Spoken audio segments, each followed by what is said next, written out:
Attention, I'd like to call this informational special meeting to order from now rise to the pledge. To the flag of the United States of America and to the republic for which it stands, one nation, under God, indivisible, with liberty and justice for all. If we can remain standing for a moment of silence for Anthony Morrison, please.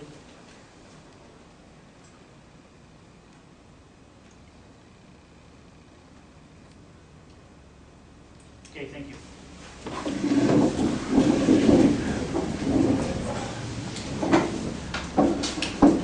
Okay, before I go any further, me being in the firehouse, we show you the fire exits. The rear flights of stairs, you go out that door, go down there to the right, and head out the big overhead door to the left. This one, go down to the hallway, go to the right, down, and right out the front door. Okay? Next, what I'd like to do is I'd like to introduce our guests. To my right, we have Senator Griffo. We have Assemblyman Anthony Berdizzi. We also have legislators, Mr. Goodman and Mr. Koenig. We also have the mayor of Village of Whitesboro, Mr. Davio. We have fellow trustees, Mr. O'Connor, Mr. Freelander, Mrs. Beth Parks. We also have a few members of the commission in the attendance. Mr. Sherman from New Hartford and Mr. Roger Cleveland, who was one of the gentlemen that pretty much started this commission. Now what we're going to do is I'm going to go over the short process of the agenda tonight. Like we stated before, this is an informational meeting.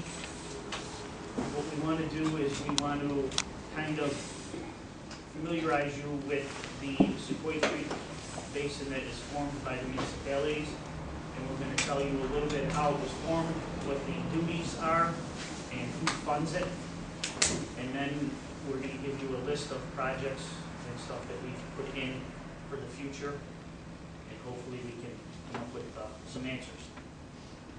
Then what we'll do is that's going to be the PowerPoint from the commission. Then what we're going to do is we're going to have some of the local officials speak.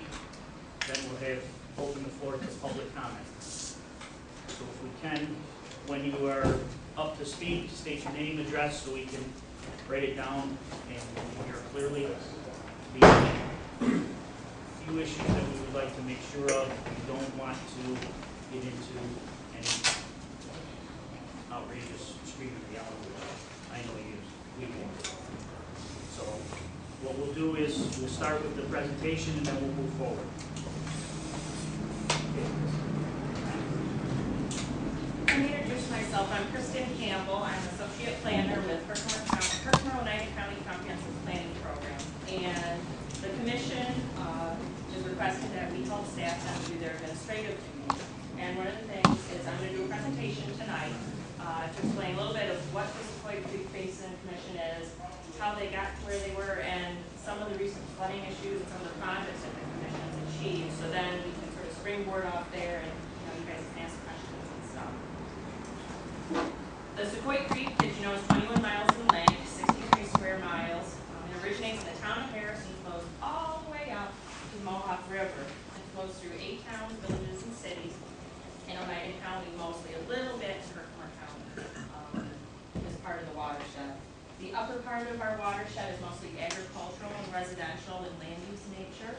And as you were probably familiar with, the lower part here in Whitesboro is more urbanized, has a commercial development and more compact, dense residential development. There's, over time, a lot of localized and generalized flooding, and we've been experiencing it more and more rapidly over time. And one of the impacts that has come out of that is higher insurance rates, which you probably all know. This is a graphic that our office put together that shows the outline of the basin and all the municipalities. The darker, more thick line is the watershed, and then you can see the finer blue line is the Sequoia Creek itself. So it hits a lot of Oneida County. One thing, as I was talking about before, is there's been a change in flood hazard areas over time. We're seeing more and more problems. You can see the old FEMA maps from 1978 shows the village of Whitesboro and the flood hazard areas. And you can see it's gotten bigger in 2000. Well, recently, the 2012 map just came out, and again, that flood hazard area has expanded and expanded through the village of Whitesboro, which reflects some of the more localized flooding that you're seeing. The commission itself has been dealing as best they can with some of this local flooding. These are some pictures from in the town of Hartford, Paris, Whitesboro. You can see some of the flooding that occurred in 2011, probably experienced and saw firsthand. Down near the pump station, Commercial Drive, Patrica Park, all were inundated. You can see some of the debris that's come off of some of these high flood waters.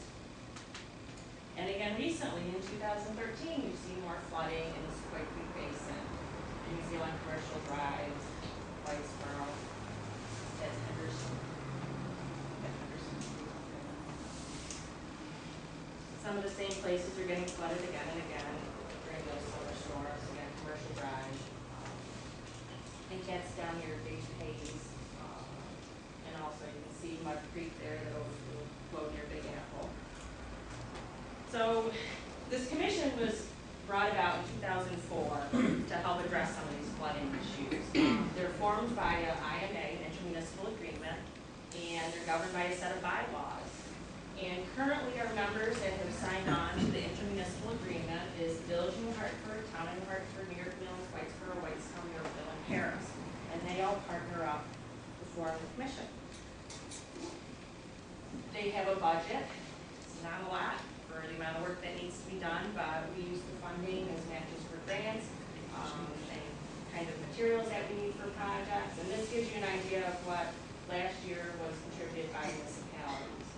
So this funding formula came about through an engineer, which is a whole other story we don't get into tonight, but it's based on floodplain, land area, population, and assessment. So that sort of changes the percentages of what each municipality will contribute to the commission itself.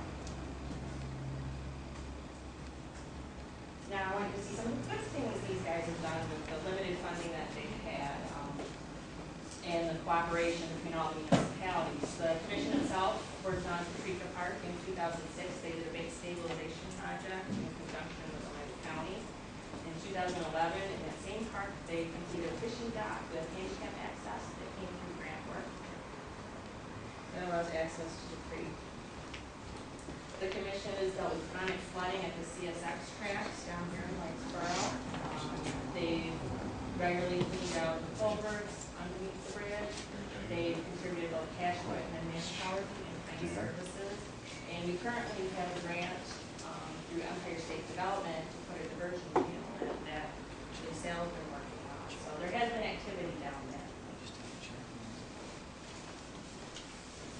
This shows you a little bit of the cleanup that the commission did after the post-2011 floods near the CSX tracks, cleaning out underneath them. Also, some of the car dealerships on Commercial Drive, they got watch items, probably car area. And then he's done the parks on the other side. And also by the park on the other side. And then continually doing gravel removal on different points during the past decade in the town of Whitestown.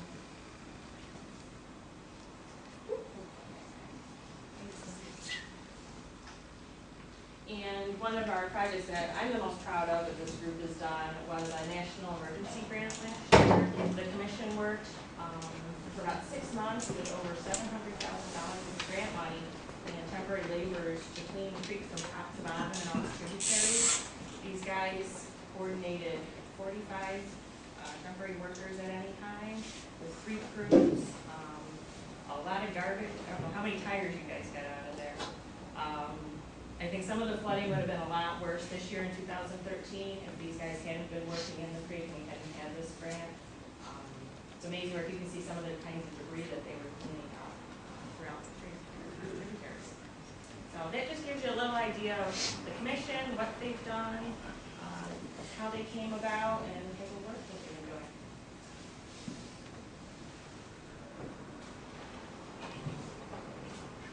Okay, thank you, Chris. Now what I'd like to do at this point is to turn it over to Senator Griffo. I'll let the Senator know. Okay. I'll turn it over to Senator Meeting. Well, I want to thank everyone for being here. I know it's been a trying few months for everybody here. Obviously, we've all been affected by the floods, the recent floods in 2015, 2011. That's why we're here. We're angry, we want answers, and we want something done. I can tell you that through the work of the Commission, the work of the state, that we are trying to do what we can to help alleviate the flooding that's going on in the village. But it's not an easy task. It really isn't. We're experiencing 500-year floods, storms every 2 years now. This is not something that the area has been used to. There's been more development further up the stream, which has helped cause some flooding issues in the village. But we're here to listen to your concerns. I know some people probably have questions about the governor's flood relief program, and we have some concerns about that. You know, that's why we're here. We're here to listen to you, try to help you with any way we can.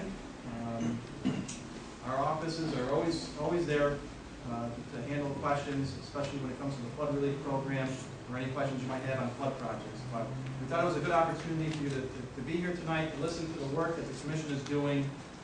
This is really the group that we rely on to give us the information on what projects need to be funded, and hopefully through our work we can help come through with some of that funding to the state. So we're here to listen. Obviously, I know that you all are frustrated, and I would be too. But we want to help. That's why we're here. So. I think probably more than frustration, I know I sense a lot of anger in people, and I think one of the things you need to understand is we're here with you.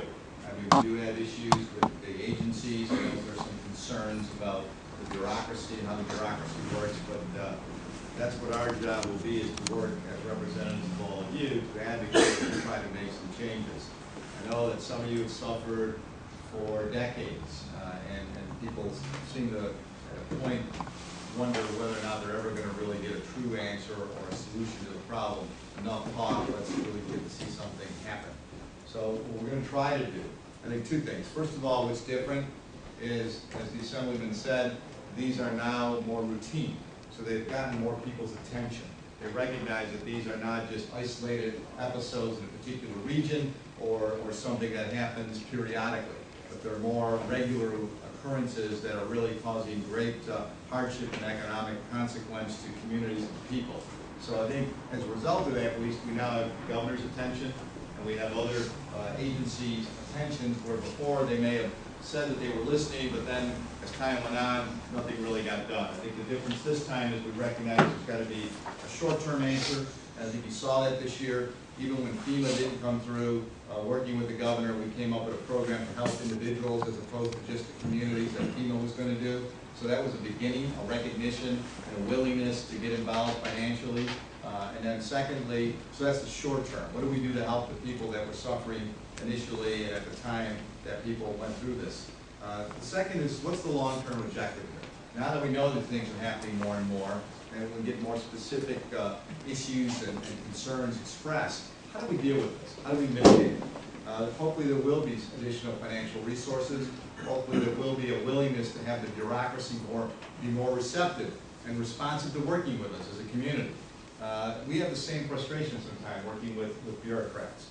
And I think what we're going to try to do is ensure that not only that we educate them, but that we try to put as much pressure on them as possible to do the right thing, to make the changes that have to be necessary. And you can do that. We don't have to destroy the environment to continue to protect people's homes. We can find a way to achieve that balance, but we need to be on the side of people. And I think that's what the Assemblyman and I are going to try to do. I have a number of ideas that we're proposing in Albany that we've talked about, long-term ideas that can help us be better prepared and ready to not only deal with the problem when it occurs, the flooding, but also what do we do to prevent it? What type of measures can we take? So we're looking at some state legislation and some state financial resources that we're going to try to direct to those issues. So tonight, and the Commission has done extraordinary work. I commend Roger and all of those guys, because these are your local officials really that have come together recognizing that there's a problem and a challenge, and how do we overcome that, not only as a community, but maybe more regionally too. So look forward to the interaction with you tonight and doing what we can to the best of our abilities to advocate on your behalf. Thank you, Senator. Thank you, Senator. Legislator Mr. Koenig and Mr. Goodman, would you like to?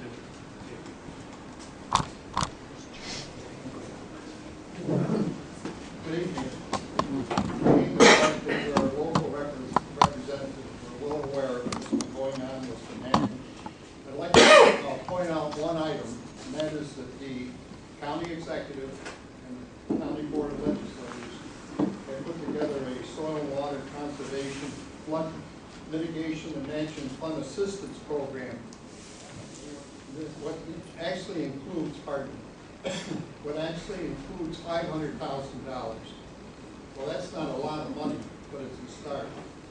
And what the purpose is to have matching money at your village or town levels if necessary, and then the county will match that within reason. And there will be a committee set up which will review all the proposals. I'd like to personally thank firefighters and all other volunteers during these terrible times that many of you experienced during these storm-ridden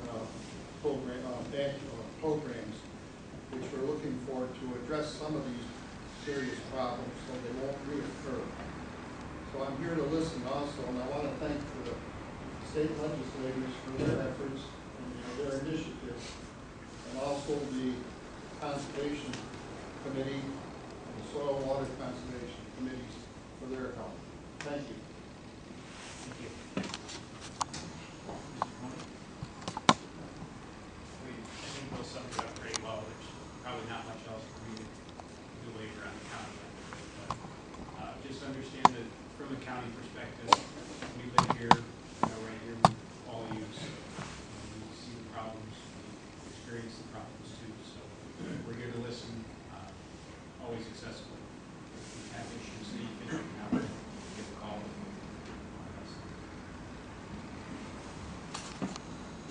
Thank you. Thank you, Mayor. Mayor knows he came in. He's also a member of the commission as well. For the grants that we put in for approval, they're called letters of intent. We've received back some that said, go ahead and write up your proposals. One of them is NEGDOL. That is a grant that we received a couple years ago when Kristen talked about for the Department of Labor grant. They have the guys come in and clean up around both sides of the creek. We've applied for that again, and it's looking pretty promising that we'll get that again as well, so they can do that again. That is approximately $331,000. The next one is the FEMA HMGP. That is one of the structures that is going to deal with behind the school and also down behind CSX tracks, or just the school, correct? School and doing bioretention along behind the car dealerships on commercial buildings. That right now is a combination of $300,000. The next one is the ESD. That's the DEC grant. That is bank stabilization. This is the one that's also down by the CSX tracks and also up by Creekside in the town of, no, that's in the New Hartford, Washington Mills, by Creekside. That right there is $192,317. The fourth one is the WQIP. That's also through DEC. That's also bank stabilization. And right now that is basin-wide. All municipalities that are involved through the whole creek. That is $750,000. So what this means is the letters of intent went through and they said go ahead and write it up and then submit it for approval. Now with the local and state officials, they've all signed off on them, so hopefully they'll be pushed through and it'll be looking very well for us. Also, those are just the 4. We've also submitted several more, and also CSX has been working very closely with us, dealing with their issues down there along their tracks, and also on the other side in the flood area to clean that up and hopefully help us out down there along with the pump station. So we've been working right along. Some of these grants were approved last year and we started to work this year. Well, it had to halt because we got another storm. So some of the work had to stop. They're doing work up in the town of Paris and in New Hartford and in Whitesboro. Once they started doing that, we got the storms. So they stopped working, deal with that, and now hopefully the municipalities have to catch up on their summer work, and now we're gonna be dealing with it in time, ready for winter. So it may seem like it's an easy answer and an easy fix, it's not. We're trying to do the best that we can along the whole creek, because what happens at the top ends up at the bottom. So we have to maintain the whole creek, and we've also started putting together plans for maintenance of the creek, which means we have to get applications into DEC to get permits to do what needs to be done, where it needs to be done, how we're gonna do it, and when we're gonna do it. Unfortunately, every time we get ready to do these things, and it's looking pretty good, we get hit with another storm. The good thing is, out of all this, everybody was pleased from the governor's office when they come down here, seeing how the village of Whitesboro bounced back. They were very impressed because of the devastation that the village residents, that you guys have went through, and they were totally amazed.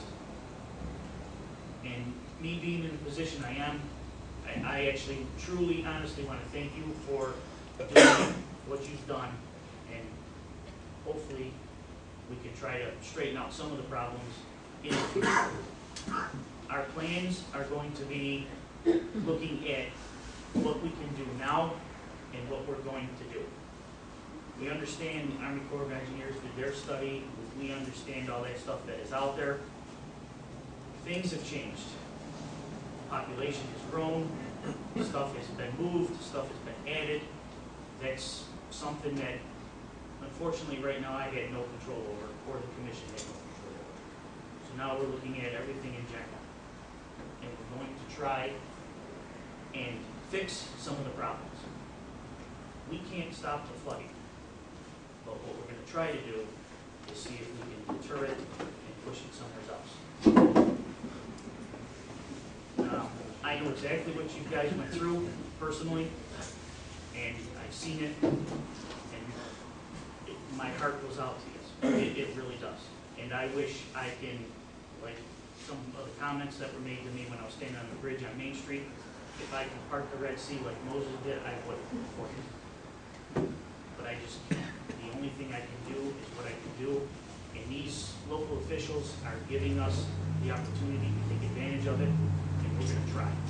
The only thing I'm asking the public is for a little patience. I understand it's tough. We've been flooded in the past 3 years 5 times.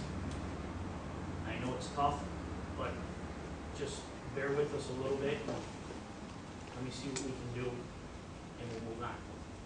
Hopefully we'll overcome this, and we'll be ready. Okay? Now, like I said with the public comment, stand up, state your name and address, so we know who you are and where you live, and we can go from there. I'm going to open the floor to any public comment. Yes? Your manager, one answer quick. Are you talking about improving at the top of the funnel, we'll call it? Why don't we start at the bottom? Why don't we start and give the water someplace to go? Why do we improve the top, the New Hartford, Paris, and widen the creek there? Why wouldn't you do it at the bottom, like on the other side of the tracks, the bridge at the tracks? Everything runs just down the Whitestown, and the bottleneck right there. That's when we can put it. I mean, isn't there something that we can do out in that, the outside of the railroad tracks? You know? Make a channel or something, go straight down to the Mohawk River. The bottleneck right there. The tracks are up, it's like a big. We're right at the end of it. We've spoke with floodplain managers. We've also spoke with DEC, and they're looking into, when we were down there cleaning out the first time on the CSX bridge, we looked through the cattle crossings, we went on the other side We're gonna go further. to where the floodplain is on the other side. We are on the north side of the tracks now, in between the Mohawk and the train tracks. When they were down there, as a matter of fact, it was Sal and Chuck, they noticed a lot of debris down there. So what they started to do was started clearing out those sections. Then what had happened, we got another rainstorm, so they had to pull the equipment out. Then what they wanted to do was go back in and start cleaning out those sections. And DEC says, hold on a second, let's look to see where these routes go. And as the process that we were looking through to see where those, well, some of those tributaries go off into plugged areas, that we want to make sure that those areas are free to hit the water. So they've already been looking at that. Why can't they just go straight to the Mohawk River? Because you don't want the water to go straight. Because if it goes straight, by the time it gets to the end, that embankment that it's going to hit, it's going to go through. You want it to slow down and go through. Well, put a few curves in. That's what they're in the process of looking into doing on the other side. Because there's also two ponds that are in the back that we've looked at that are, some of the tributaries are plugged back there.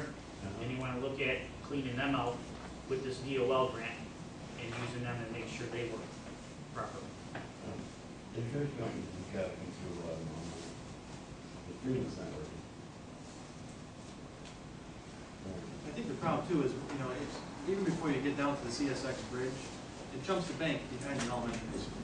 So, you know, Well, even if it jumps back there, it still got to go somewhere. It comes down here. You got me now. Right, it still comes here. And as far as jumping the bank, I don't know, it's probably just hearsay, but I understand there's a car underneath in this Sequoia Creek on Haynes Trail Lines. There was a couple of sections, Yeah. but they didn't come from Carbone's. There was a little bit up further, there was a fender and some tires and, Well, I heard it's a quick car. no. Okay, go ahead, sir, at the moment. Thank you. Yes. Thank you. Mark Sloan, 17 Sequoia Street. I gotta believe your problem is that bridge on the tracks. That is the problem. It's a levee, it's built there to be a levee to keep the train above the water. Well, it's stopping the water. They got a tunnel under that bridge, off to each side, because that bridge, you cannot, if you do a study, the volume of water that's coming down that creek, when we have rain, it's not going to fit through that creek. If you get debris or not, it's not going to fit through there. We're getting more rain than we've ever had, ever. And it's not going to, the volume will not go under that bridge. If you go from the bottom of that bed, that creek bed, to the top of that bridge right there, you can't allow for debris. They need a cutoff this way, cutoff that way, alleviate the water. I don't care where you put it out on the flats. The flats will take care of the water. The bridge is stopping the water. And it's not the bridge on Main Street. It's not the bridge up the creek. What's happened, it's acting as a levee. It's stopping right there. That's where it backs up, and it backs all the way up. You cannot stop water. I've worked with it before. You can't stop it. And that is the problem. Thank you. Yes. Oh, you can do. Yes, there's, yep. CSX, they have their engineers down there, they've been down there. I've seen them down there, yep. They I know know they're there's down a there. situation down there, and they've been addressing it, and, Well, what do they think happened outside of Fort Plain when they had that sinkhole?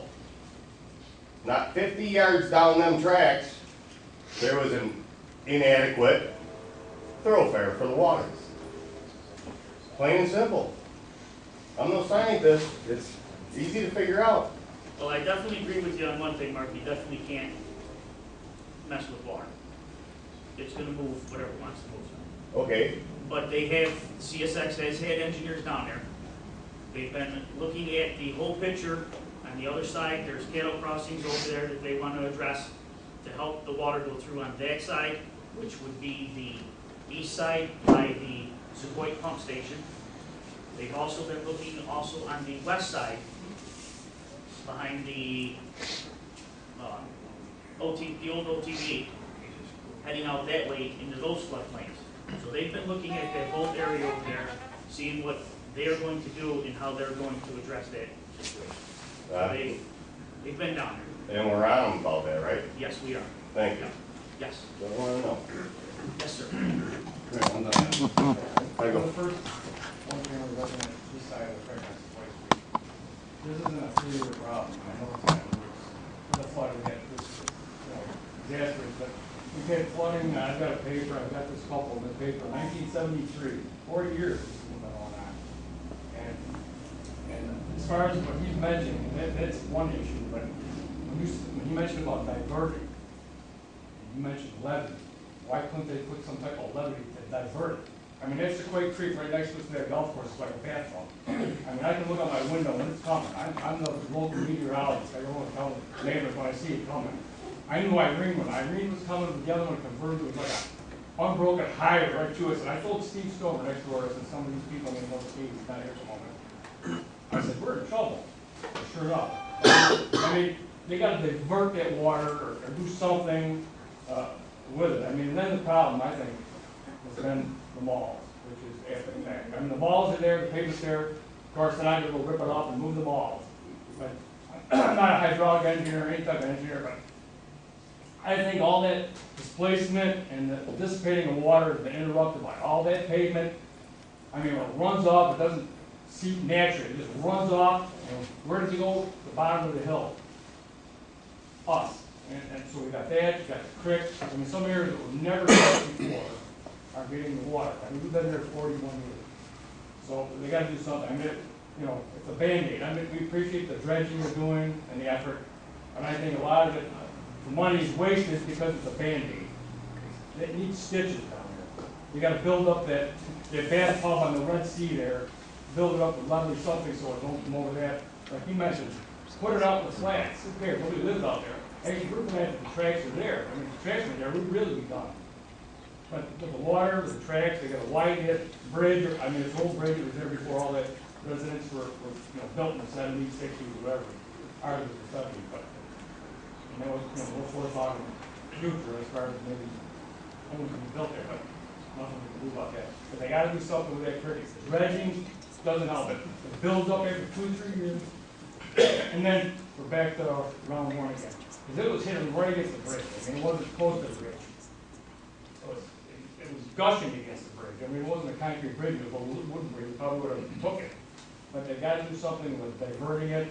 And I know it takes long. It starts wherever you said it was, 20 miles or so, and it ends up our end. And of course, we got Mohawk River. I know you're limited on funds, and the whole nation's dealing with fires or dealing with storms and flooding. I appreciate this pit, but they got to do something different. The old story is, if your car's running good, don't touch it. The creek isn't being resolved the problem, the major problem. So they got to change. They got to fix it. They got to do something with it with those funds that they're receiving. Thank you. Yes.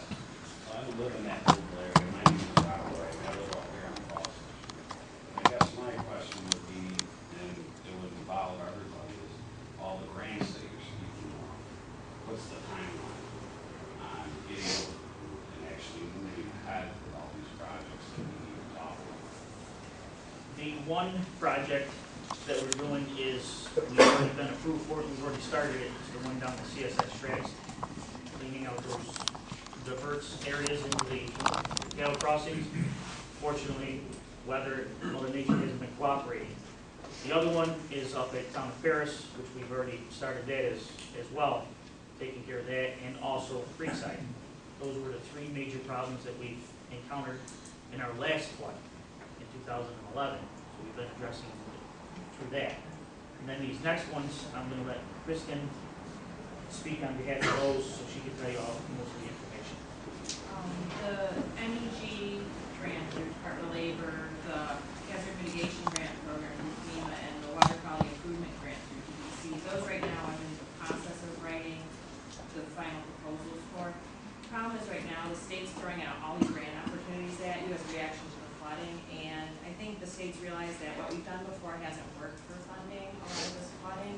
So they're coming up with a new way of doing it, and all the kinks haven't been flushed out yet. So it's an indeterminate amount of time.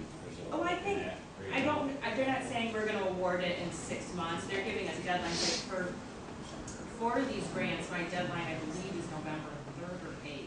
So the deadline's there, and we'll have all the information, and, awards, it could be trickling in throughout the year. I would expect by December, January to have something. The other problem is, part of it, you get the money, but then you have to do the project planning, you have to award the grant, get the engineering drawing, get the permits. So we can't, because of restrictions of when you can work in the creek, be in there until May 1st.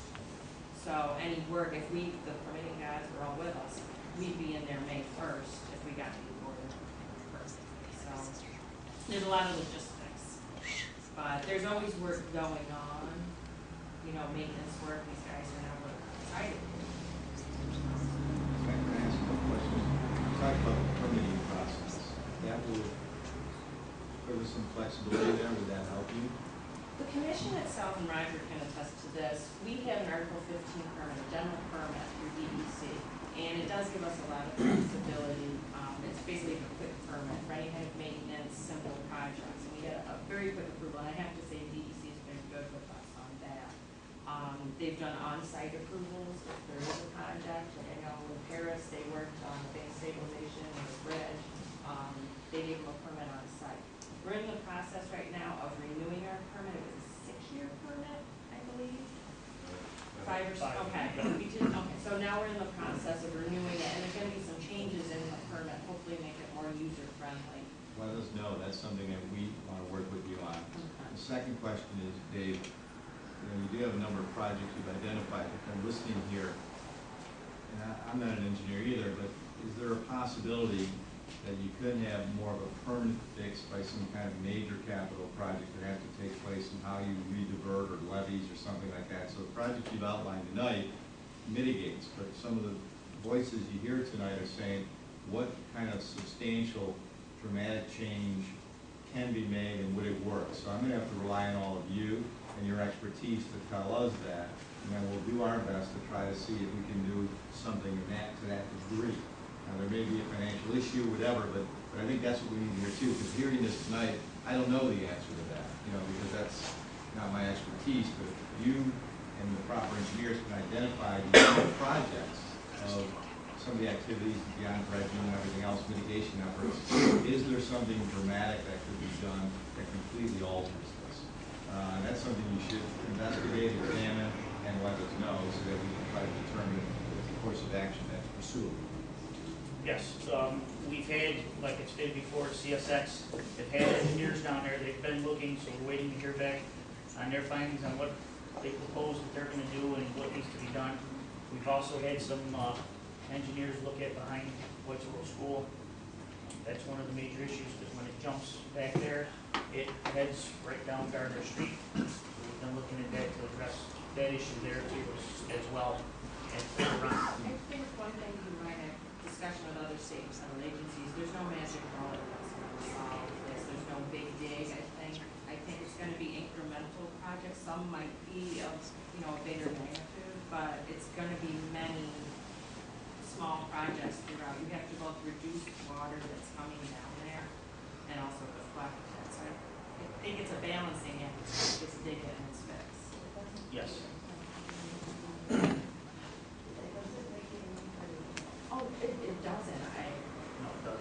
But there's, I guess to explain, if you can't do it, but billion-dollar project. But that's an important point, not that we want to refer to the big dig, because that was a disaster in Boston. But that's a good point, because I think the people believe here that there may be that kind of a fix that can do this. And if you're saying that can't be done, then we need to get on the same page here and figure out how do we help. You follow me? From hearing here that there is no magic fix, no big thing that can be done to change this, that we've got to pursue action that helps alleviate the disruption in their lives and their property and costs, both financial and emotional. Yeah. Hands-on. Yes, sir, the gentleman in the back with the gray shirt on. Yes, yes, you. You know, this gentleman over here, he said he lived in that house 31 years. Well, I've lived on the top of West Street for 41 years. And I get flooded out every time it rains. And I'm above the cemetery. Can anybody, you know, It comes out of the storms, the basin. Comes up like a geyser, it runs right down West Street. it comes through my neighbor's yard. It's just like a, you know, and I feel sorry for the people that live in the lower end of Whitestown. But when you live on top of the hill and you still get it, there's a big problem here somewhere. I know the county has been going through with that, big sewer project all throughout Oneida County. And, they've been looking at all the stormwater and the sewer systems. So they've been taking pictures, going through with the camera, and I know they kept Chuck busy and Rick busy for quite a while, going through and filming and looking at problem areas. So they probably were been up in your neck of the woods looking also. Well, they've been up there, thank God. You know, why is the water coming way up there now? Well, hopefully they come out with their findings shortly and maybe we'll have an answer for you. Yes, sir, you and the gentleman in blue. Yeah, you know, this is like everybody says, a big project, it's a bunch of municipalities, a big area. Is the commission kind of the governing body over all of this? No, who is? Nobody, right? And I think that's where it needs to start. There has to be somebody that's overlooking the entire grand scheme of it. Anytime anybody does a project, you've got to have one entity looking over it. You know, whether it's an engineer firm, you know, in practice, not a civil engineer, you know, an environmental engineer firm, is who it should be. Now, looking over all this, and I think we need to get the monies together to go into that and get a plan first, because all this dredging, all it's doing is making it worse. All you're doing is creating more force going down that channel to blow it out downstream. And that's a fact.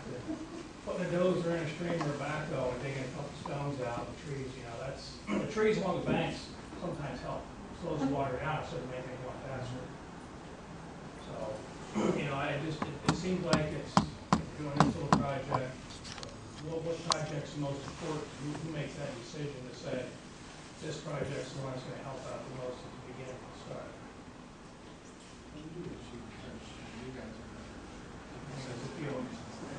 It's the whole commission and in general, York Mills, Westfield, Yorkville, Hartford, they all coming together and we determine which areas to go where.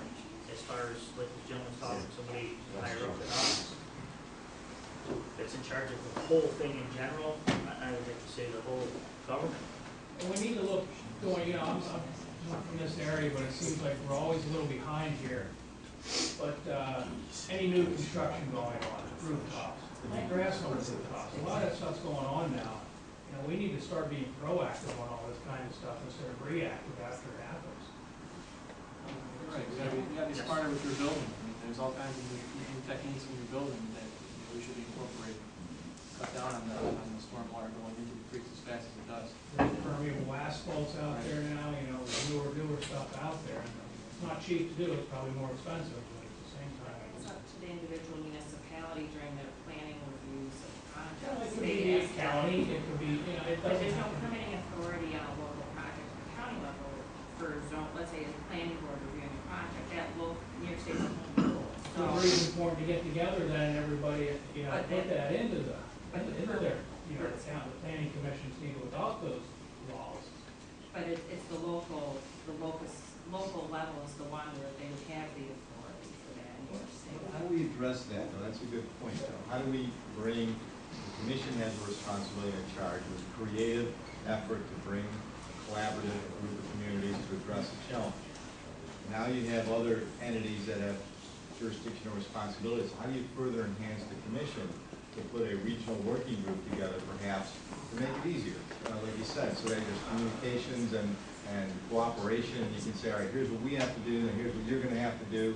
Maybe we look at expand, and Roger, you put this together, your ideas would be important here. How do you coordinate this and maybe build upon the commission so that we can, you know, have that opportunity where one-stop shopping, so to speak, where you go in there and you get answers to those questions, and then who's the board of that?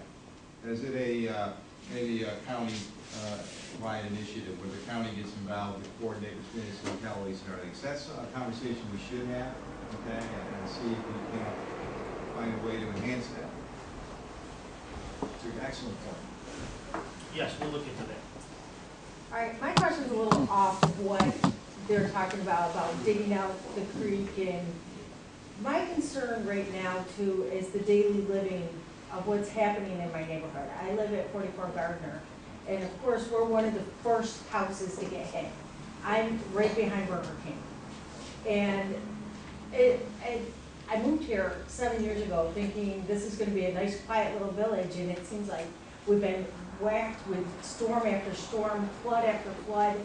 And now my entire neighborhood, where it used to be a wonderful neighborhood, I have empty houses, people are moving out, houses are being foreclosed on because we can't afford to keep repairing the damage. So now I have at least 8 houses on my block that are empty. And each time another flood comes through, who knows what they left in these houses, and it's all, I mean, we had the code enforcer down there on a couple of houses, and there's tank cans and chemicals and stuff like that right across the street from me. That now I have children in this house, and we're dealing with all this aftermath as well. And I don't think anybody's really addressing this issue as well. They're worried about digging out that creek, but they're not dealing with our day-to-day living. And it's very, it's a huge problem. It is, and you know, and I worry about that all the time. And nobody's come to talk to us about it. You know, the mayor was wonderful enough to come down after, and I gotta say thank you for the fire department. They were there every step of the way. But during that, I mean, you suffer damages from that too. The fire truck that came through, because of all the water, collapsed part of my driveway. And the mayor had somebody come and fix that for me, so I'm not driving through a rut every day. But it's all these health issues that I think about, and what's going to happen to these houses that are just standing empty? You know, I mean, that's another issue that needs to be addressed. Thank you. Unfortunately, I don't have an answer for you right now on that, but I will look into it, and I have your address, and as soon as I get the answer, I will come and see you. Thank you. Yes. Yes, sir. That's in regard to what she's saying. Ones are all moving on our street, I think there's about 4 on one street. Other ones, one person bought them, unfortunately, I couldn't get them soon enough. Thank you for being able to play it, close on it. But anyways, as far as the tax base, this is another issue. Our homes, we wouldn't get what we should be able to get in this area. Absolutely. We moved our house up the hill, down another area within a couple miles, where you get, our value of our house went down. I put rain sheet, I got new pads, everything. I went up 8 inch wide, 16 inches from the 11th storm. I thought that was the most low, but this one was even worse. It was, you can see the line, it's 6 inches from the new one. I mean, you just do so much. It's a raised ranch, so I'm gonna move, lock the whole basement in. I got 4 pumps going, they burned out. You know, I called National Grid, I said, if you speak, this is 11, I said, because they come around with a rowboat. You know, here it is dust, you want to go, and it's your ledge, and it's it. I'm going down the ship, I got 4 pumps going, I called National Grid, I said, I know you got criteria for turning the power off, because of the power, the major source, whatever, maintenance, whatever. I said, but as we speak, I said, I got 4 pumps keeping the water out. It was coming through the windows as I was pumping out. It was a matter of was going out versus coming in. And it was a catch-up, and of course, the pump's burned out, I'm done. So I went out and got a gas pump. Wow, what did you do? The gas pump got flooded, so that didn't work. So I got a battery pump, marine battery backup pump. I've got that now. I had 300 something for the unit, another 120 for the battery, and it'll be like a siphon, like a straw, and it's better than nothing.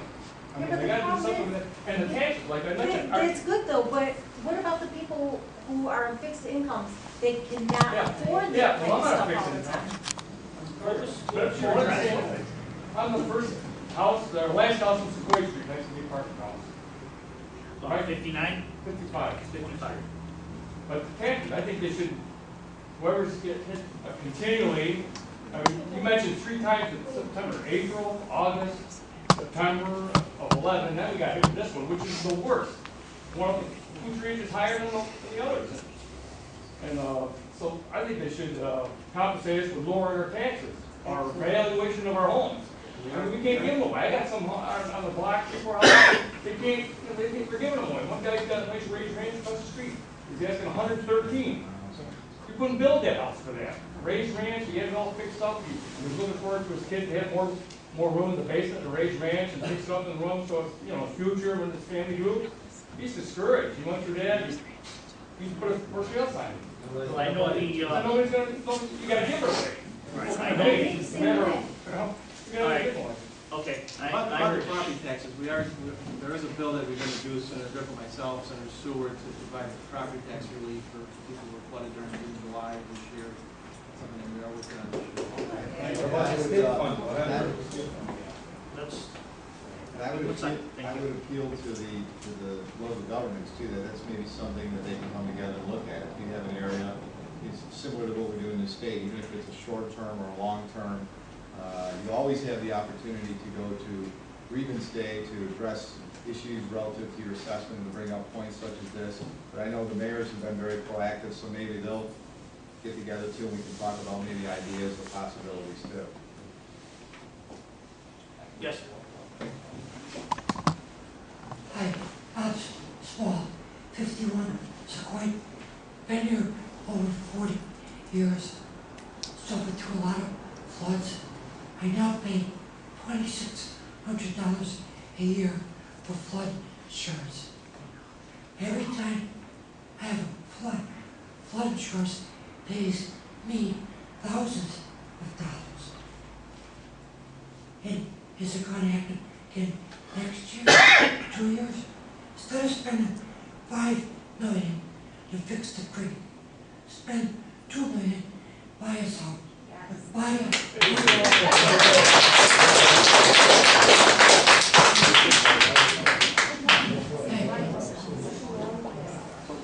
How many people put in for the buyout in this?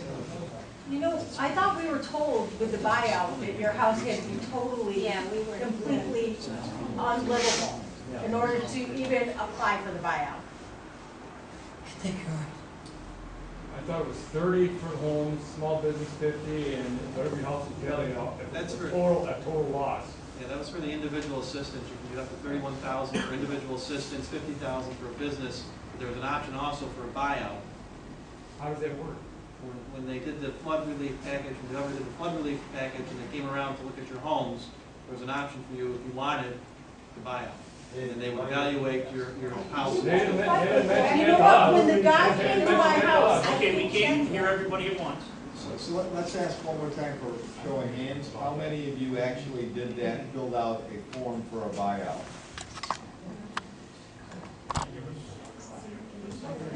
That's when we really filled out the form, they say. When you went to the New Hampshire Fire Department, you applied for the assistance? Yeah. I'm sorry, but when the gentleman came from the state, he was there a total of 10 minutes tops. Quickly assessed stuff, quick took pictures, then said, the only way that you could do the buyout is if your house was at a total loss. So I didn't even know that was an option. That's what they said on the news. It was on the Yeah, news. and it was I all said over there the was- news too. You know, it was a buyout. I mean, damage done. Total was the buyout. He stated to you that it was, it's supposed to be a total loss Yes. in order to qualify for the buyout. Yes. I'm not sure what the exact requirements were for a buyout. I believe homeowners were given the option, if they wanted to buy out, they could apply for the buyout. Wasn't the application, you got more. Yeah. Wasn't that the Yeah, because even on the application, when I came here for assistance and asked questions, we were told that it had to be a total loss at that time, too. So that's why they had us check just the assistance and not the buyout. So I felt like we weren't even given that option. So we'd have to look into that, because I don't know the exact provisions too of what the guidelines were on a buyout. But again, remember, that was the state stepped in to do something Right, the which federal was- government did. So which was there wonderful, don't right, get me there was gonna wrong. be limitations as a result of that, because we didn't have the resources that the federal government had. So this was an initiative to at least try to help, knowing that FEMA, said we didn't need a threshold. So we can check and. Come talk to us and give us your name after, we can. We got staff here, if they'll just raise their hands too. Okay. The state funds, anything about the state fund? I did hear that there is a couple of residents that have received their checks. Yes. Yes. Yes, they Yeah, have received their checks. I did too. Oh, yeah? Yep. Yes, also in the I'm village, not- there was a couple of homes on, Ablet, there was a couple of homes on Ellis and, Elmore that have received checks. Again, if you're concerned about that, contact our offices and we can try to work with you to ascertain where they are in the process, okay? One way or the other, you're supposed to get a letter. And then it's still probably being evaluated. But we can check. Yep. Okay, hold on, I got one in the front here. Okay, Karen Hughes. I was Hi, living Karen. in this West Creek Basin watershed management study, it was done in '97. And in here, basically, there's many options. Could you speak up? I can't hear. There are many options that the government or whoever could have taken to prevent some of these things, because they had mentioned in preserving the wetlands and there's just many things that are here. Like, I don't see where the wetlands are being preserved when we got buildings that are being built up in Hartford. And like she says, local governments, okay, how are we supposed to step in and talk to Hartford? No, you can't build here because you're going to destroy my homes. And what are all these sewer places? From what I understand, like Applewood and I can't think of the other one across the street. Cherrywood is all going into the sewer system, which is being filtered down into the substation that is down by the Split Creek. It does. And back in '82, it actually blew off all the manhole covers to that sewer system, and therefore the pump station couldn't handle it and made all these MFOs. So now here we are with the new Applebee's or whatever up there and Moles there. And they're gonna continue to just put all this into the sewer system that can't handle what we've got going on now. But that's one of the issues that we were discussing with a little while ago about looking into possibly maybe countywide looking at that and seeing, because right now, the commission can't tell a municipality to build or expand or whatever they'd like to do. That is local. The commission has, and I know, I do zone for Herkimer County, so I'm familiar with land use. The commission has commented on Olive Garden and other large projects. Most I don't know if we got, but if it comes into the county for review, we do comment on it. It's not an official comment, but we do talk about rebuilding practices and reducing its stormwater runoff. And we've put together language that has been used in these referrals to the local municipality. The commission has had speakers come in to talk about green building practices. It's an education But we're process. supposed to say what is.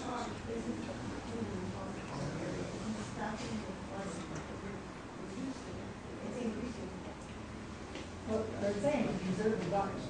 Okay, we're gonna say that. Don't have wetlands.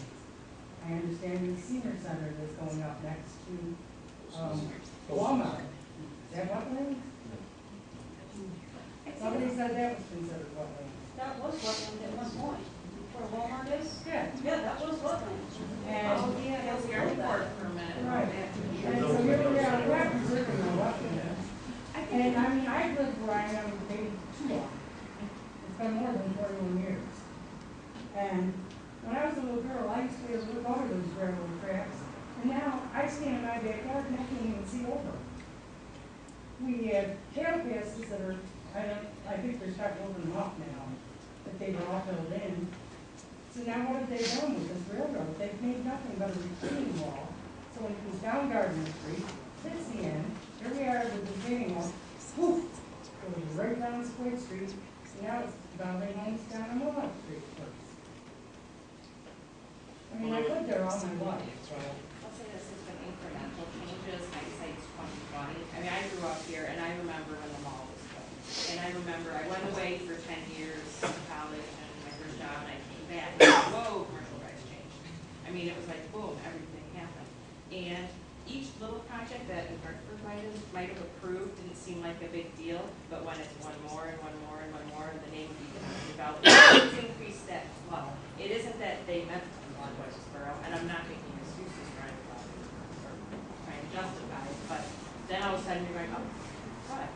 But the officials should be somehow implemented and say, wait a minute, we really shouldn't allow these things to come in, because it is going to affect people down. They're afraid to stop it up. Yeah. So then why don't they? But we If can't there's a judge to come in and buy us all out. Why aren't we making the developers pay? We should. Well, We should be forcing them to do some of these redevelopment. what we're gonna do is, I was just talking to Assemblyman and the Senator. The gentleman in the blue had a really good idea. We're gonna see if we can look into that and see what we can do with that. And, for future projects, it's a very good idea. And like you said in the past, this is what these are for, so we can have more ideas to try to help alleviate some of the problems. So that's one of the reasons why we're here and trying to do this. You're talking about more of a county-wide zoning board, so when there's big projects that may be going in, and the county would have, instead of just a local. Well, I would think the commission would oversee that. I mean, it's kind of there. That's kind of the way the Susquehanna River Basin Commission works. And I realize they're a lot bigger commission, but, you know, there's also a Mohawk River Basin Commission that's going to be formed here as well. And I think that's one of the things that we forget a lot is when the Mohawk's here, Boy Creek can't go any, you know, that's where it's going to go. You know, when the Hudson's here, the Mohawk River can't go anywhere. You know, it's just, Yes, and I did check in with DOT, and I'm still waiting for a response. If there was something in reference to them lowering the Mohawk a little bit lower when they know that we have a storm coming. Yeah. So I'm waiting for a response from them. I don't know if there's a yes or no, or we'll have to wait for you.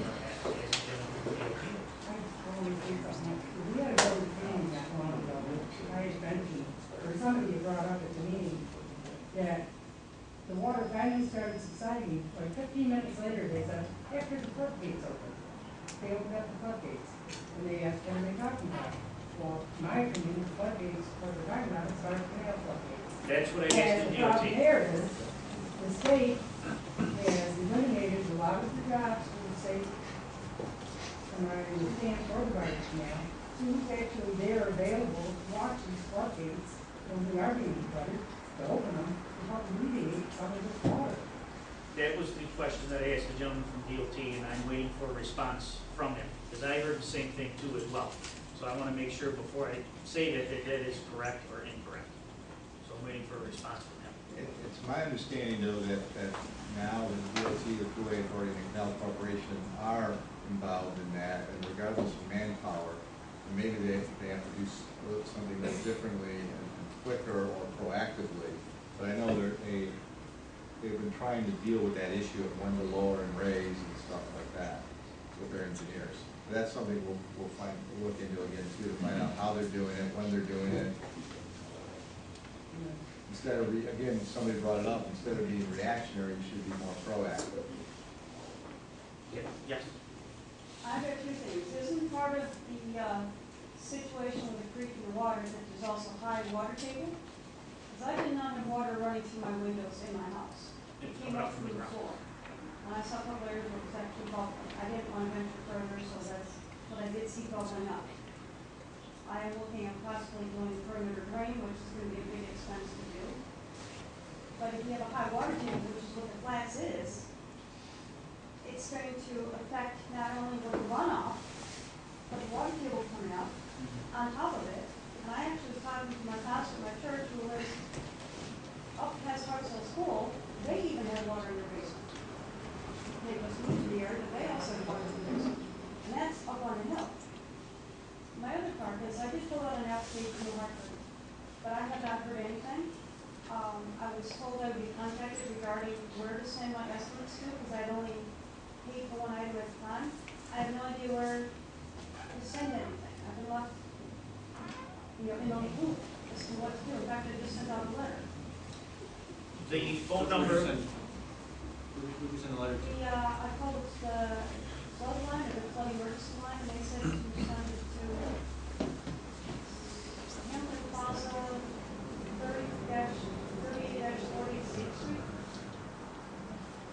Well, that's the thing, if people, And I could get a copy to you. send it to us. I mean, if there are people who haven't heard yet, I know that they're still doing all reviews. And they told us that one way or the other, you will get a letter letting you know whether you're getting assistance. I also read that about 100 applications or so were lost. Well, I know it's rumor mill, but that's. I don't know, what I mean, I can't speak to that, but, you know, They came to my house twice. Me too. They said that They lost. They said they lost, can't misplaced, come and do it again. the first people that came there, they misplaced the application. They came a second time, about 4 weeks after the first time. They done the exact same thing the first people done. They took pictures in the cellar, they wanted my bills and whatever, and, haven't heard anything, yet they came back. Did you keep dates when people came to your home or anything like that? No, I didn't take. I know some people have, so look, the Assemblyman's office and our Senate office will help you with that, okay? So just come to us as a resource, so we can try to find out, ascertain what's going on. I'm only asking because we may want to challenge them and say on September or on August 20th, you were at this house, and we want to know what happened, you know? But we'll work with you. I don't think, I don't know that they'll give us too much problem on some of this stuff, but we're there to help you in that regard. That's something we can help shepherd you through. and you gotta understand too, that there's thousands and thousands of homes were affected by it. So it was a lot of state resources. They had to hire outside adjusters to come in to do this, but they wanted to do it as quick as possible. So I know they didn't spend a lot of time at everyone's home, but that's because they had thousands of homes to go to, and they wanted to get the checks in the mail as quick as possible. What I've been told is that you will get a letter one way or the other, whether you've been approved or not. But they are still reviewing applications. But if you give us our name, we can check. We have a good contact at the Division of Community Homes and Renewal, the agency that's overseeing all this. We can follow up with them to let us know, make sure that they have your application, that it's being reviewed, and at least there's not a no yet, or we can find some status. Remember, this is the first time, and remember, this is the I'll be first. here. Come in.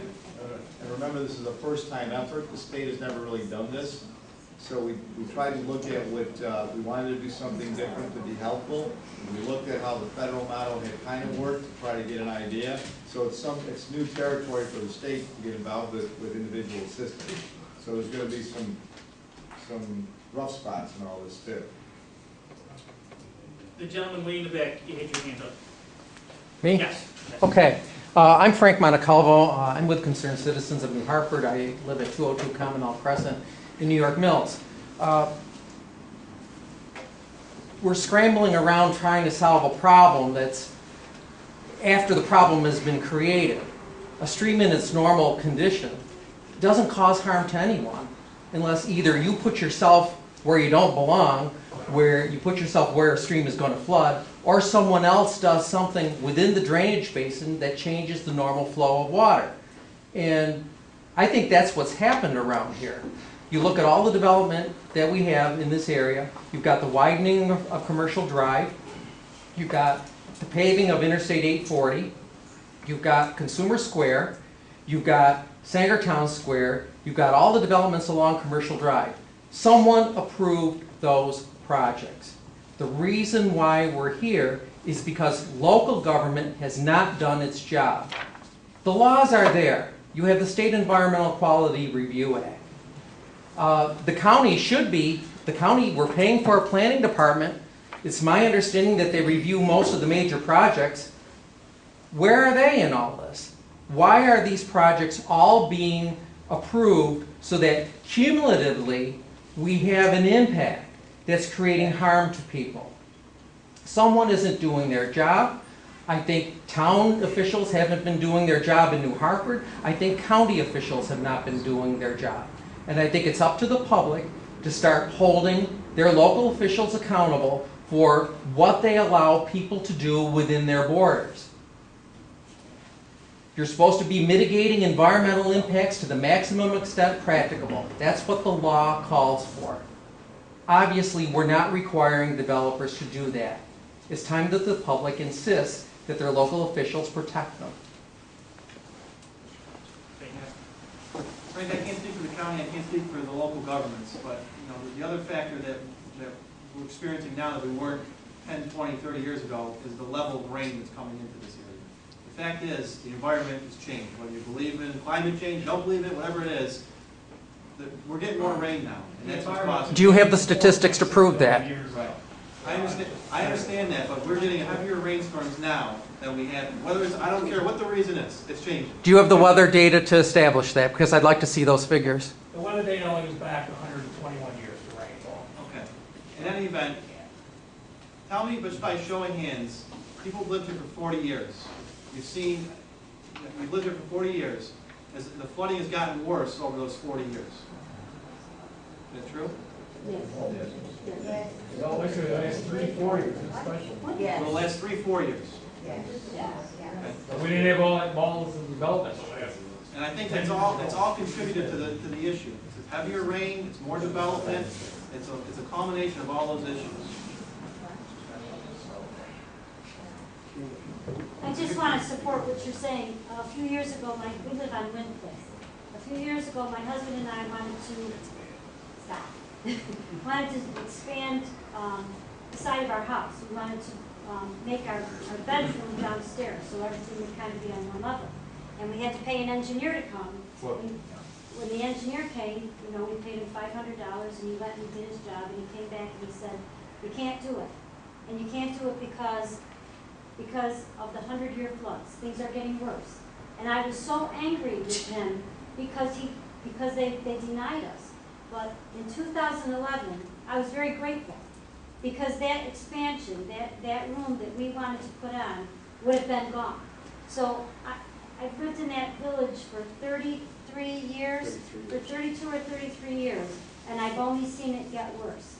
2011 was the first time, and then 2013. And yes, it's a lot of contributing factors, I'll give you that. But I believe that we have had just a different change in our climate. So and that's just to support what you're saying.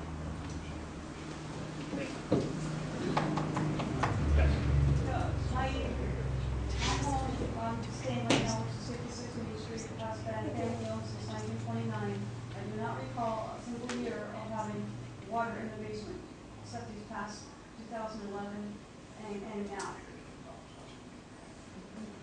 Also, I used to deliver papers in the mid to late 70s, and I remember a house, I remember the exact house actually, it's like right at the junction of down in Wind, on Winnie Place, like 2 or 3 houses from the corner on the inside that always had a sun fire on them. Now It's our next door neighbor, Gary. used to Gary's be house. associated with the fire department at one point. Yes, that's Chief Gary. And that was the only house that had some pump on it. And heavier rains over the years, dirty water up as high as 1 Elmo Drive, but never any further. My neighbor, he wanted to build a garage, an addition to his garage, but was told that because it's flood zone, he could not dig into the ground, so he has a carport over his head. But the water has changed, and I know the building going in is displacement of where the water has to go, and that's adding to the equation. And that's why we're here. That's why we got to figure out now that this is happening. What do we do about it? How we change it? This is a floodplain. People, from what I hear, they've experienced flooding, and they've experienced flooding for 4 years, but they've experienced a foot of flooding. Now they're experiencing 6 feet, 7 feet of flooding. That's something that anyone should have to deal with. But that's why we're here, to try and come up with solutions to how we fix this. I wish my husband were here to help, because he at one point was a hydrologist, but I don't have that luxury anymore. Yes, the gentleman over here, Mr.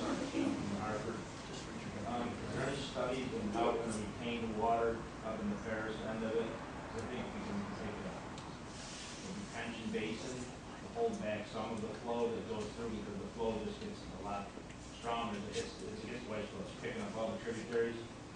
So what are we gonna do? You know, I go out west and stuff in California, they got great flood areas controls. So what controls have you studied to hold water back or put water here? We can't stop. You know, we've done and said that. You're not gonna stop. It's never gonna stop. But what can we do to reduce or mitigate the flow? So it has room for the tributaries to come into it. Like I stated before, I'll let Kristen. I know there was a study Roger back on air and we proved that back in the 80s, looking at the detention, there was a 70s, looking at basins in the town of Hartford to do some detention. The other thing I should mention is the state has selected consultants, and there's going to be one coming, well, it's going to be shared, I think, with Herkimer County, Oneida County, and I'm not sure the other counties. MMI is going to be studying under the Community Rising. ZRZ. The new program, it came out of Sandy, Hurricane Sandy, but after our recent flooding, they're assigning a consultant to study what's gone on here and also offer options, and maybe some of those big ticket options. Is there, and I'm just gonna just throw it out, is there a timeline for any of that, or we could do 20-year plan? No, the consultant's been assigned, and they're supposed to be coming in the next couple of weeks. I believe they talked to DEC, they've been assigned the contracts have been signed by the state, and that's been a very quick process to get contracts signed by the state. Because I think that was about a month in between that was announced and the contract was signed. Yep. They're gonna be contacting municipalities to see what kind of problems they're having, what studies have been done. They'll talk to other local officials at different levels, so we'll see what the consultant does come up with. And they'll be looking at Mud Creek, Sequoia Creek, Riskin, the Mohawk, Herkimer County, it's Fulmer, Moyer, Steele, Sequoia, Mud, Riskin. They did say Mohawk Creek.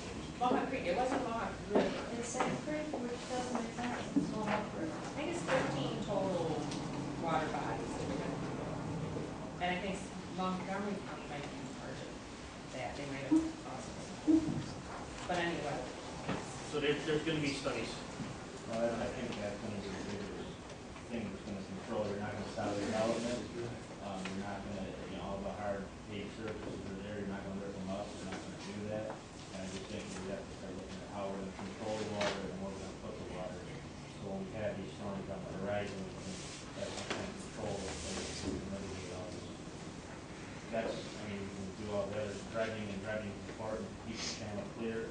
Hard walling just makes it, creates a speed on it, which is helping corners and stuff. But I think we have to hold that flow back in the town of Paris to allow the tributaries to do it. Yeah. No, there's a meeting back. Hi, Stacy Miziak, 22 Ellis Ave. This is for the legislators. I just have a question about the flood insurance. Now I believe back in 2005, with the whole Katrina thing, everything moved to FEMA taking over the flood program, is that right? So that people didn't get dropped and whatnot. Well, now all this flooding's going on and we're all getting I'm lucky enough to have flood insurance. It's now doubled since it started when I first purchased it. My question is, it's thousands and thousands of dollars that they're paying every time I flood. This is the 4th time in 2 years. Eventually, they're going to pay me more flood insurance than my home is worth. Or than I paid for my home, I should say. So, I don't know, just from a standpoint, federal standpoint, it makes more sense to buy out the whole area instead of keep paying over and over. I mean thousands of dollars. And it just doesn't make any sense to me. So. Thank you. Hold on, there's a gentleman here. There's a lot of things the federal government should be doing, they're not doing. We're trying to represent interests on a state level, but that's something that we got to talk to our federal representatives about. You're right, it's just wasting money. It is. Time after time, we're, oh, here we go. I know I've got all the numbers down pat. We've done this so many times now in the last few years. It's just like a routine. Here we go again. And you have to fight again.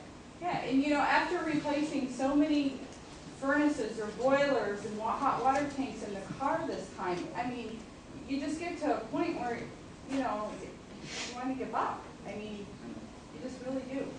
It is quite amazing though, after walking after the flood, going through some of the businesses with Dave, it's just, at the one business we were at, Mike's Flooring, he said, I know now when I have to replace my drywall, to only put 3 nails in it, Yeah. so that I can just pull it out quicker than putting whatever the normal amount of nails are in the house.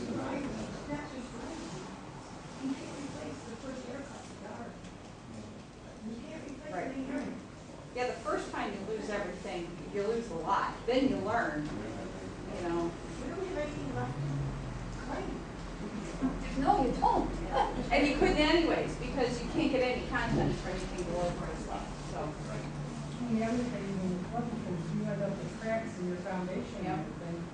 And you're not covered up with flood insurance. Oh, no, that's because of previous earthquakes, because the water table out in the ground. After the first 2, we had the whole foundation redone underneath. And then with this last one, our foundation was holding the whole time until the sewer cap, an old sewer cap blew off in our basement. And there it went again. You know. Okay, yes, gentlemen. Yeah, my name's Ken Ziogo, and the problem is not just the Sequoia Creek, I'm sure the legislators know, it's Fulmer Creek, it's Moyer Creek, it's Steel Creek in Ilion, it's Oriskany Creek. The problem is when the Mohawk River is full and it can't take any more water, every one of those creeks is gonna back up. It seems to me like the focus of the attention should be on doing something with the Mohawk River. I don't know what could be done, dams could be put in, like the Black River system. I think that's all done with the Hudson River, Black River Valley Authority handles all of that. But there's a lot of dams in place on the Black River, and with all the flooding that goes on, they don't have these kind of problems. They see the flood coming, they can open up dams, let water out, and take care of it. Now, there's been talk of a formation of a Mohawk River Commission. I know Matt's been asked to serve on it. And every time we ask when it's going to start, that's all we do is get a blank answer. So if the legislators could find out when this Mohawk River Commission is supposed to be, in effect, it would definitely help. We'll look into that. It's the first I've heard that. I actually represent from this area all the way to the Canadian border. So I deal with the Hudson Black River Commission, and there have been some problems with that commission, unfortunately. But you're right, if something like that exists, we can look at it and we can discuss that. Yeah. You have some more, you said there's some information on it, on the River Commission? Yeah, we have, in fact, well, Matt was asked to serve on the commission for Trout Unlimited as a representative, and this was probably a year ago. It's been at least 8 months ago. Is it already established, this commission? Yes. Who solicited you to do that? Came through, I believe, New York, something from New York State. Do you know the agency, the department or anything? No, but we can get you that information. Yeah, please do that. Yeah, do that. Okay. Thanks. Following up what someone on the end said, and I should know, I'm getting confused between the difference of a retention pond and the retention pond, but shouldn't there be more in place along the route, rather than just at the start in Harris? Well, hopefully this, what this engineer group tells us when they come through, says we put retention ponds here and there, periodically throughout the basin. There's a lot of places if you look around. I mean, you're densely, I mean, the problem with Sequoia Creek is it's densely populated along lower reaches. I mean, unless you wipe out, Berkham Heights or something, I mean, I don't know where you're gonna retain the amount of flow. But there isn't the area to do that, I guess, until you get to the curve.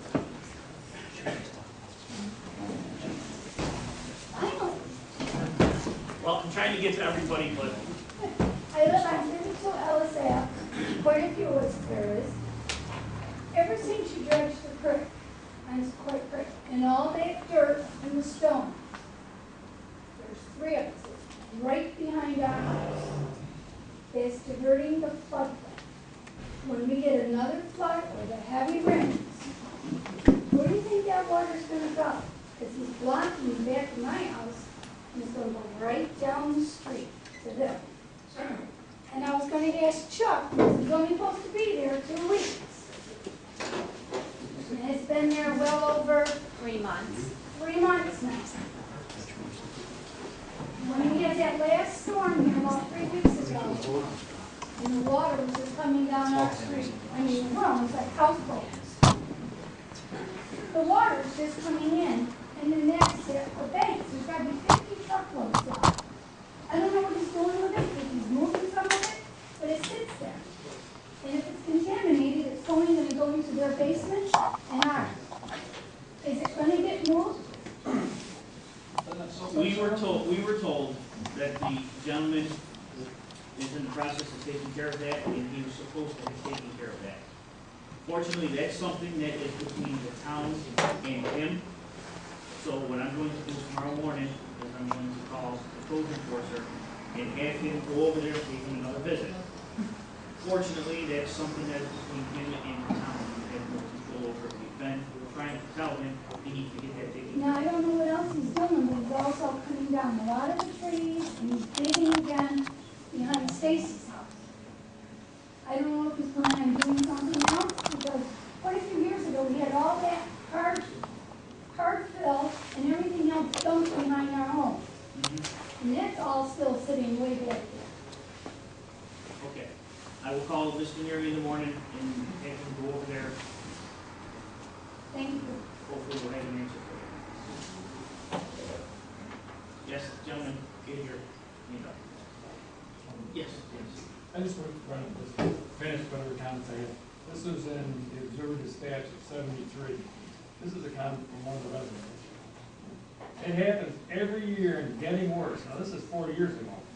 When are they going to stop talking and getting some action? A resident of Davis Ave, Whitesboro, said his 5 pumps were being used in his cellar. Now, that's 40 years ago, not the last 3-4 years.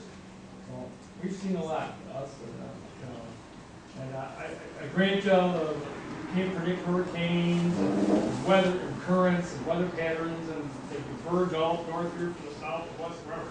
But the thing is, they got to do something, divert that creek, put up a catch basin, the flats, and nobody has some. I mean, I'm not, like I said, I'm not an engineer. They got to do something. Build up that creek.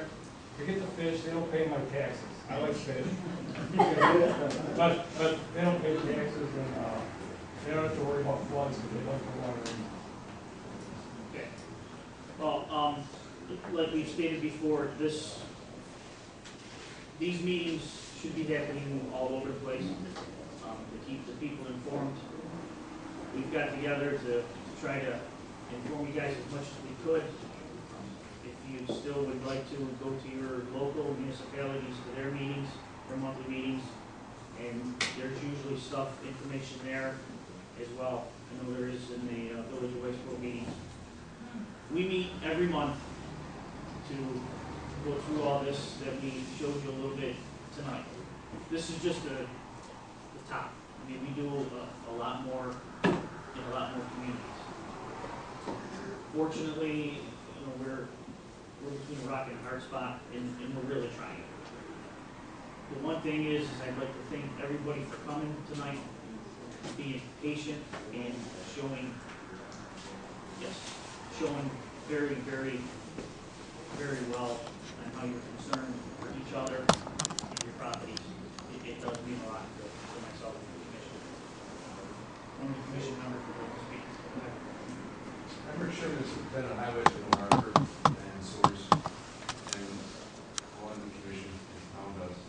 I heard everybody speak, and town of Hartford is working forward. We're not just sitting there looking at this and letting things happen. We're working every tributary that goes into this creek. We just got done building 3 ponds up off of Oxford Road that holds water back, lets it down out slower. 2 years ago, we built one on Village Road, and it's to an edge job, holding the water back. And presently, we've got an engineer study that we just finished up on Commercial Drive. And it's 4 phases. First phase we just got done probably 3 weeks ago. The second phase is to do some work in Santa Town Mall. There's those 2 big detection ponds out front, and there's another one on the side. We're going to do some work in there and get them to hold water back. We're going to do some work by JK Lumber. And the town owns many acres by the Presbyterian home that almost the start of one creek.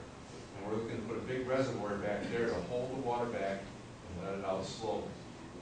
The other thing is I'm trying to get the town board to do is come up with a solution, or every time a business builds today, they have to put a detention pond in. And they own those ponds and they get neglected. I'm trying to get something that will go back, and if they don't take care of them, that we give them a chance to do the work, and if they don't, we go in and do the work and charge them to maintain them. And you talked about Olive Garden. Olive Garden put in a Cadillac system, tanks underground, that hold the water back and lets it out slowly in a little small detention area behind Olive Garden. And then eventually, when the creek goes down, the water goes into the creek. It's the most elaborate Cadillac system I've ever seen. It's new out there, and that's what they put in. Is that the sewer system? Well, that's stormwater. But I was talking about the sewer system. All the Olive Garden, the Lowe's. And It's all the sewage. right, and the town of New Hartford is, along the county, is working on what we call I&I, the water gets into the sewage system. Right. And we're working very hard. New Hartford I've done 3 or 4 big projects. We go in developments, we look in, we TV the areas, and then we go in and look at the spots that have been damaged, and then we go in line areas, line pipes, get rid of the water that's seeping in. So the communities are really working hard to get this I&I water out of the sewer system. And Can you talk about that project a little bit, the $180 million, can't really talk much about it, but the consent order. Consent order? Well, we're at a consent order because we have to, what's going to be coming down here shortly is a lot of us, older homes, roof leaders. Water comes off our roofs, comes down to the pipes, and where does it go? Goes inside, usually goes inside, goes into the sewer system, or goes into some pump, and pumps into the sewer system. That's illegal. That's most of our water, that's where it's coming from. It's roof leaders on our homes, the older homes. They're coming up with a system to go in there and look and help people to alleviate that problem and get that water, the roof leaders, out to the stormwater. And it's just a continuing effort to get these sewer lines, they're old, and to get them fixed and get an operating condition and get back to where we won't have the water in the sewer system. And all that water goes in there, goes to the pump station, and that raises the thickness of the pump station. So we're not sitting back now, we're not looking at things. You see the things going up just like 840, you know? There should be, I lived where 840 is built, where Walmart's built. Well, I lived there, he's lived up in that area. We used to have a big, huge pond right where 840 is today, where Grizzly Springs were, that held water back. And they built the road, the pond's gone. There's an area right side of it there, there's a small detention the state put in there, but it has this right there. So that's why they put the Lowe's, right? Lowe's and Oranges, and they built that. You see a detention pond there. Every new site that goes in has detention areas. And that's what we're trying to get. I'm trying to get the town board to move forward on this, that if they're getting neglected, that we've got to give them the work. So we're not sitting back down doing anything. Thank you, Rick, very much. Like I stated before, the assemblyman and the senator had 2 representatives with them. Any concerns, any information that you would like to, you can either issue them to the gentleman or to the assemblyman and the senator. And we are going to move forward with all of this. Okay, we're going to do our best to see what's happening, and hopefully down the road we're able to have another informational meeting and bring you up to speed on everything that has been done and it's going to be taking place in the future. Once again, I'd like to thank everybody for coming. Thank you for your time, and the assemblyman and the senator and the legislators will stay by after to talk to you.